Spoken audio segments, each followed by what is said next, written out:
إن في خلق السماوات والأرض واختلاف الليل والنهار لآيات لأولي الألباب. Nah, bertanya, Assalamualaikum, Waalaikumsalam. Mau tanya, apakah benar seorang yang melihara anak yatim akan diridhoi Allah? Iya, benar ya. Nabi SAW mengatakan, Ana wakafilul yatim hakada. Aku dan orang yang kemudian menanggung hidup anak yatim itu kayak gini. Di surga, bil jannah. Kayak gini. Nah, sehingga yang harus kita pahami adalah ketika Nabi mengatakan seperti ini dekat dan di surga, ini menunjukkan bahwasanya ya keberadaan anak yatim itu baik di rumah-rumah kaum muslimin. Makanya ya saya sarankan buat kalian yang di sini kalau nanti jadi orang yang longgar rezeki, kemudian di kampung ada anak yatim, ambil diajak tidur di rumahmu, dipelihara dengan baik. Nanti kalau gede dikembalikan ke orang tuanya yang masih ada atau keluarganya yang masih ada. Agar kemudian ya keluargamu itu bisa berada di atas keberkahan. Ini sing yatim rane ya. Di Pak kabeh rembok. Dan yatim di sini nggak ada piatu ya. Jadi dalam orang Indonesia atau orang Indonesia atau kultur kita ini ranti bapak yatim, ranti ibu piatu. Dalam Islam ranti bapak yatim, ranti ibu pak ekon kawin meneh itu ya. Jadi nggak usah kemudian dibikin istilah piatu sehingga seolah-olah ranti ibu itu kemudian dunia berakhir. Enggak, bapak ekon kawin meneh. Ya. Tapi nek wong wedok kan nggak gampang untuk nikah lagi kecuali apa namanya wanita-wanita yang punya kelebihan tertentu gitu kan, misal profesi tertentu, misal kecantikan tertentu gitu, sehingga begitu mati atau sudah ngantri gitu. Nah, maka yang harus kita pahami banyak wanita-wanita yang kemudian tidak punya kelebihan-kelebihan tertentu sehingga begitu ditinggal mati suaminya dia sendirian gitu. Nah, orang-orang yang seperti ini harus ditolong dalam Islam.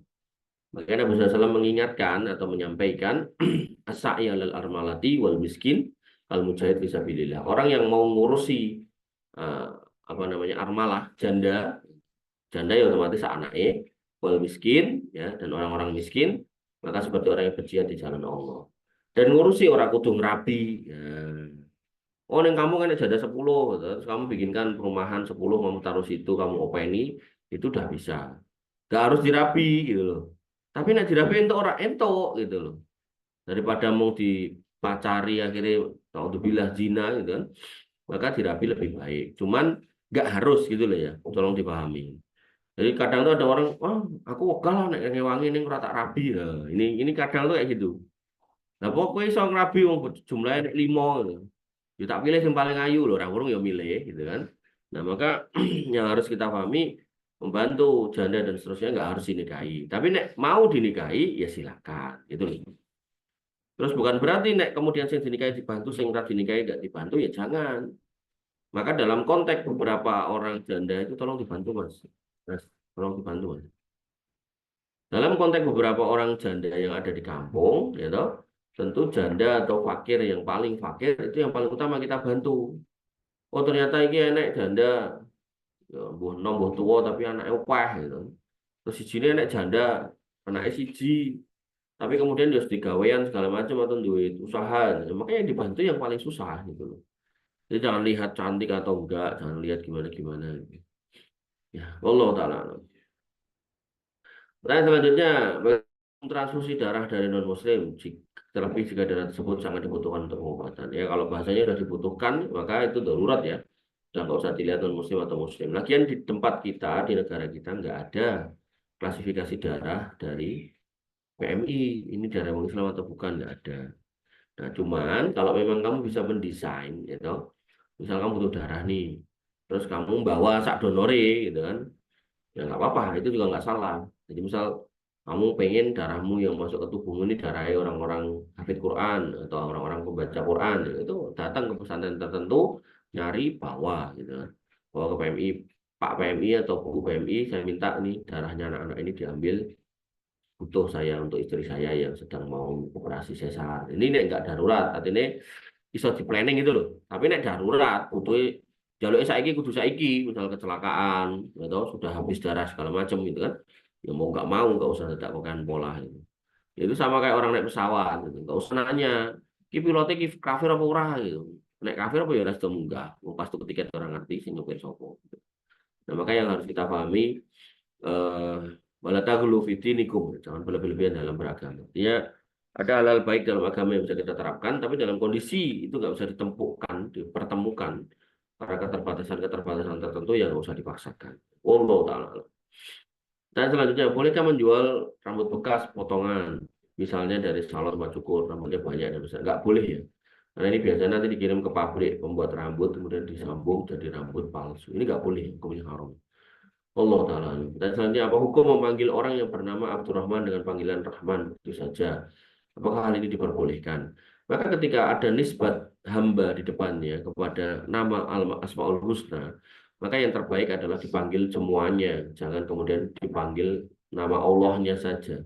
Karena ketika dipanggil nama Allahnya saja, itu akan bertentangan dengan ya kondisi yang paling utama, yaitu menisbatkan Asmaul Husna ini, ya hamba ini dinisbatkan kepada nama Allah yang husna. Karena Rahman di sini berarti yang maha memberi rahmat. Tapi dalam beberapa nama Asmaul Husna itu boleh dijadikan panggilan orang. Misal contohnya adalah Al-Aziz gitu kan. Aziz itu ada orang yang namanya Abdul Aziz, maka menjadikan panggilan Aziz itu masih diperbolehkan. Jadi ini yang perlu dipahami dalam fikih-fikih Asmaul Husna, mana-mana aja yang boleh dipanggil, digunakan untuk manggil, mana yang enggak. Tapi secara hukum asalnya, kalau sudah ada nisbat Abdul di depannya, maka jangan dipanggil Asma Allah tok sebagai panggilan, gitu ya. Ya, maka kalau ada misal kamu mau pakai kultur orang kita, orang Indonesia, yang kalau manggil nggak lengkap gitu kan, maka ambillah dari depannya. Misal Abdurrahman ya panggil aja Abdul gitu kan, atau Dul gitu kan. Nah, itu lebih lebih aman daripada kamu potong dari belakang baik Rohmannya atau Maman atau Roh Roh gitu kan, ya nggak boleh. Ya maka ini nanti khawatirnya masuk dalam kategori menghina atau merendahkan Asmaul Husna. Allah Ta'ala.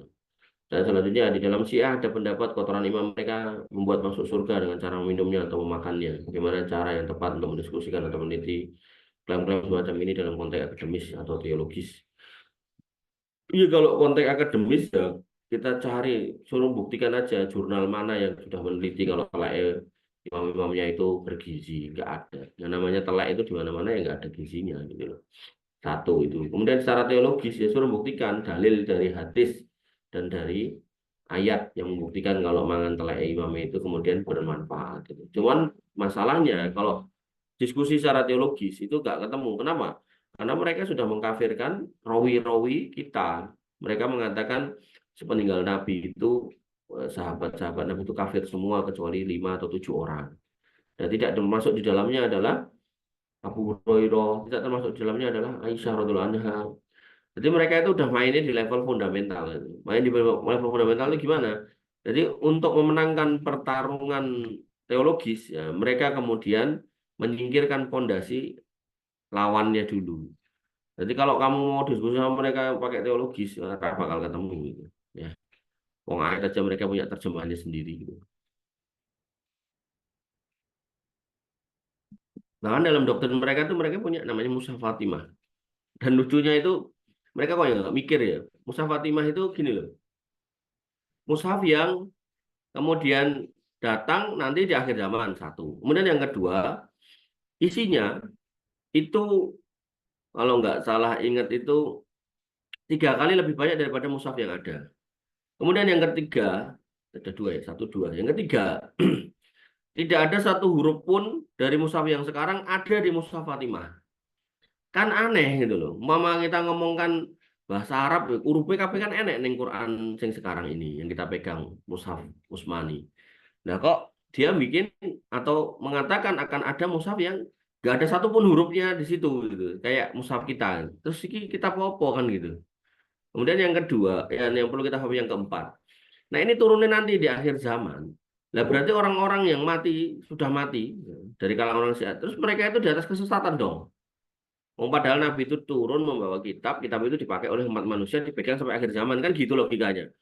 Lah kok lagi teko nanti pas akhir zaman, nah terus sing wingi-wingi mati mbahmu dan seterusnya itu terus nganggo dalan apa gitu, dalan padang atau dalan peteng kan gitu. Nah hal seperti ini yang kemudian kadang itu nggak dipakai sama orang. Kenapa? Kokehan kawin mut'ah gitu. Ya, kokehan kawin kontrak. Makanya yang kamu harus pahami itu beragama itu tidak berdasarkan nafsu ya, tapi berdasarkan apa namanya dalil, kemudian berbagai macam dalil kita juga harus berpikir kewarasannya gitu, logikanya gitu. Makanya dalam sebuah kajian itu seorang Imam Syiah itu menceritakan tentang keutamaan kawin mut'ah. Dia mengatakan kawin mut'ah sekali kedudukannya seperti Al Hasan, 2 kali kedudukannya seperti Al Husain, 3 kali kedudukannya seperti Ali, 4 kali akan mendapat kedudukan seperti Rasulullah. Ada yang bertanya, ya Imam, bolehkah saya mut'ah dengan anak perempuanmu? Ngamuk-ngamuk Imam itu. Cara nek wong Jawa itu, Joko cangkemmu kuwi lho. Anakku ora mungkin nggo kowe ya gitu. Jadi, padahal dia sendiri sih nyeritake bagaimana kemudian mut'ah itu bisa meningkatkan, meninggikan kedudukan seorang hamba di mata Allah gitu. Kok tiba-tiba anaknya pengen dimut'ah ra itu, padahal kan cara kamu jelaskan misal keutamaan haji, nanti bisa sholat di Masjid Haram yang 100.000 kali, nanti bisa berziarah di makam Nabi, nanti bisa macam-macam kamu sebutkan. Belum lagi di Arafah nanti begini-begini kamu sebutkan macam-macam gitu kan. Nah, terakhirnya kemudian muridmu bertanya, wahai Ustadz, gitu, saya mau berangkat haji, mau nggak kamu tak ajak untuk nemeni saya? Kadang Ustadz jelasnya tentang keutamaan ya mesti dijak genah gelem toh untuk kudune loh ya, orang malah ngamuk-ngamuk gitu. Maka yang saya lihat di video itu tuh, malah Imam Syafi'i ngamuk-ngamuk gitu. Muridnya itu sunahnya udah gitu. Deloken dapuranmu cara wong Jawa itu. Kowe iki sapa ngilu gitu. Padahal kan anaknya pengen diajak ibadah menurut dia gitu kan. Tapi ya itulah faktanya ya. Allah taala alam. Makanya yang harus kita pahami ya, kalau diskusi teologi sama orang saya itu tapi kalau akademis mungkin masih masuk akal lah. Artinya dicari aja jurnal. Kuliah orang jurnal yang terbitan atau di ACC atau tembus Scopus yang menyebutkan nek telek imamu itu bergizi tinggi gitu. Ora enak gitu. Makanya kenapa teori kedokteran modern itu diterima di semua penjuru dunia karena dia teruji secara akademis gitu loh. Ada jurnalnya gitu loh. Dan dari jurnal itu yang meriksa ya orang seluruh dunia gitu. Makanya nggak bisa terbantahkan gitu kan. Kecuali nanti ada penelitian berikutnya lagi gitu. Wallahu taala. Dan selanjutnya, apakah benar seorang yang memelihara anak yatim akan diridhoi Allah? Oh, tadi udah ya. Oke, bawahnya berarti. Assalamualaikum. Waalaikumsalam. Dalam sholat sebelum takbiratul ihram yang dibaca apa dalam niatnya? Niatnya nggak dibaca apa-apa. Jadi niat itu terdetik dalam hati, nggak usah baca niat, usoli dan seterusnya nggak usah. Apakah disebutkan sholat apa yang akan dikerjakan atau langsung takbir? Ya, ketika kita kemudian sudah keluar dari rumah menuju masjid atau kalau perempuan masuk ke kamar mandi untuk wudhu, kemudian ngambil sajadah dan seterusnya, maka itu sudah dihitung sebagai proses berniat dan itu sudah masuk dalam wilayah niat. Jadi nggak usah kemudian usul di fardu bla bla bla. Karena kalau kita kembali beragama dengan benar, kita cari satu dalil pun itu nggak ada. Ya, Allah taala. Pertanyaan selanjutnya, bagaimana hukum jual beli kotoran hewan untuk dijadikan pupuk? Maka ini insya Allah kita bahas di bab muamalah, tapi nggak apa-apa, sekilas saja. Bahwasanya yang boleh diperjualbelikan adalah kotoran hewan yang tidak najis. Kotoran hewan yang tidak najis itu apa? Kotoran hewan dari hewan yang tidak makan barang najis, yaitu jalalah, atau bukan hewan yang dinajiskan oleh agama berdasarkan dalil Quran dan Sunnah. Dalam hal ini apa? Babi, anjing, gitu. Nah, ketika hewannya ini hewan yang halal, bukan hewan yang haram, kayak ayam, kambing, sapi, unta, kerbau, gitu, maka kotorannya tidak najis. Kotorannya tidak najis boleh diperjualbelikan. Tapi kalau kemudian hewannya hewan yang najis, babi, anjing, kucing, gitu kan, hewan-hewan bertaring yang haram dimakan, kemudian termasuk kotoran manusia, maka memperjualbelikannya haram. Makanya kamu nanti kalau jadi pengusaha sedot WC tinja, itu sedot, ya benar ya, sedot tinja lah gitu. Maka kamu memperjualbelikan jasa nyedotnya boleh. Tapi nek terus tinjane mbok dol itu nggak boleh gitu. Ya. Kecuali itu yang mbok sedot adalah telek kebu, telek sapi silakan. Tapi kalau itu jelas tinja orang nggak boleh. Nah, gimana biar boleh? Itu ada di kitab yang insya Allah suatu ketika kita bahas gitu kan. Itu caranya kamu proses dulu, kamu rubah itu tinja manusia menjadi pupuk dulu. Baru nanti pupuk itu kamu perjualbelikan boleh. Nah, tinja jadi pupuk itu ya teknisnya adalah dihilangkan baunya, dihilangkan aromanya, teksturnya, sehingga benar-benar kayak tanah gitu loh. Ya caranya piye tambahi bakteri, terus pokoknya kok golek wae ilmune, nek perlu kok sapi kae gitu kan. Nah, kok bisa dicoba dengan harta karunnya masing-masing gitu kan. Nah, nanti nek berhasil, dan itu jadi pupuk gembur kayak gitu, ya yang dicium juga udah nggak bau kotoran orang, nah itu boleh diperjualbelikan. Tapi kalau kemudian itu binatang-binatang yang halal, maka itu bisa diaplikasikan. Makanya saya tuh suka lucu gini loh. Petani itu kan pakai urea, bentuknya kan butiran-butiran. Padahal dalam tubuh orang itu ya enek urea, namanya air kencing. Air kencing orang itu mengandung urea, makanya zaman dulu mbah-mbah itu, mbah-mbah dulu itu bunga buk sawah itu nenggon kamar mandi atau nenggon godakan. Nek saya ngerti godakan, rumah masak kan rumah logir nek godakan. Itu nyepak kayak drum gitu, dikasih awu, awu hasil pembakaran pawon atau pembakaran botol, taruh situ diuyoi setiap hari. Nah, kencing itulah yang kemudian ureanya. Ini kan nek nganggo sifatnya banyu diwur-wur ning sawah kan ra iso, makanya dia pakai media supaya iso bentuk padat, itu medianya awu tadi. Maka begitu udah dikencingin entah sekian lama, nah maka dibawalah ke sawah disawur-sawur. Zaman dulu kayak gitu. Nah, cuman ya kan karena sekarang teknologi ada segala macam, maka jadilah urea itu. Nah, sehingga ya ketika sudah pakai urea yang kimia ini kemudian merusak tanah gitu, tapi tetap dibutuhkan, kemudian pemerintah merangkul beberapa pengusaha kompos untuk bikin kompos yang dari letong sapi yang ngawur, kemudian digawe padet, bunder-bunder gitu. Nah, saya bilang lucu tuh apa? Aku batin itu loh. Kenapa orang nggo telek wedhus yang sudah bundar? Kan perlu membuat jadi granul bunder-bunder itu kan bukan perkara yang gampang. Mas Yono tak kon gawe pakannya nggo mesin manual we hasilnya yo elek gitu. Nah, maka saya mikirnya gini, telek wedhus itu kan sudah bundar gitu. Tinggal ngadai, tinggal nyawur kayak gitu kan. Kan penak saja ini. Meme, garing atau rasa ini sebar kayak gitu. Tapi nggak ada orang yang mau mengaplikasikan. Sampai akhirnya tadi malam saya lihat iklan itu. Jadi ada tumpuan apa karung-karung hitam gitu kan. Terus saya tulis dijual kohe gitu. 10.000 per kilo loh. Itu bukan harga yang murah loh, itu mahal itu. Kohe ngerti orang nggak kohe? Hah? Nggak ngerti. Apa Fik kohe? Eh? Oke, mau peternakan rambut gini, Be. Mas Eko? Waduh. Kotoran hewan. Kowe iki kotoran hewan. Jadi mengko aja nganti anu apa jenenge enek warung anyar iki. Apa iki? Kowe goreng, terus kowe tuku. Itu udah dipatenkan untuk dunia peternakan ya, kowe itu artinya kotoran hewan. Tapi kotoran hewan yang dimaksud itu kambing gitu. Kowe dan wah, mesti karung-karungnya gitu. Jadi itu jadi bisnis ya. Jadi hari ini tuh ilmu pengetahuan yang tadi secara akademis itu mengungkap banyak hal sampai limbah-limbah itu udah kepake semua. Limbah pabrik tebu tadi tetes tebu, nek wonge ahli maksiat itu jadi ciu, nek wonge ahli pertanian jadi segala macam fase peternakan, nek pertanian jadi pupuk segala macam gitu. Terus limbah mana limbah ayam itu ora enek tersisa. Makanya ya kamu harus kreatif gitu.